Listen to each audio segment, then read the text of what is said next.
નમસ્તે. આજે આપણે વાલનું શાક જોવાનું છે. એના માટે આપણે 4-5 કલાક વાલને પલાળી લઈશું અને એના પછી 5 સીટી વગાડી લઈશું અને પછી એક મિક્સર જારમાં 2 કાંદા, 1 ટામેટું, 4-5 કલી લસણ અને 1 આદુનો ટુકડો એને મિક્સ કરી લઈશું.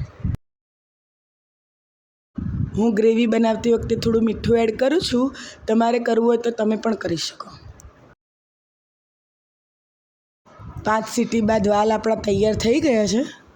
હવે એક કઢાઈમાં તેલ, 2 તમાલપત્ર, ચમચી રાઈ, અડધી ચમચી હિંગ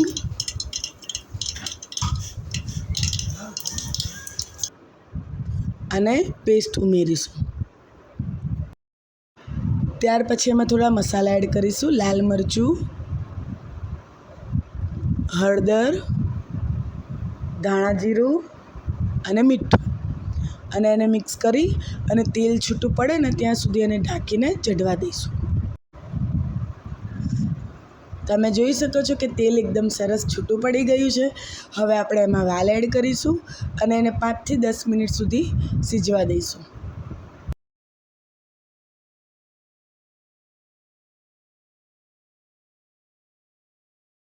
આપણું વાલનું શાક એકદમ સરસ તૈયાર થઈ ગયું છે. હવે એના પર કોથમીર ભભરાવીને સર્વ કરીશું.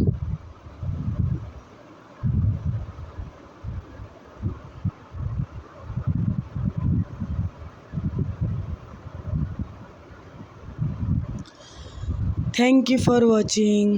જય શ્રી રામ. હર હર મહાદેવ.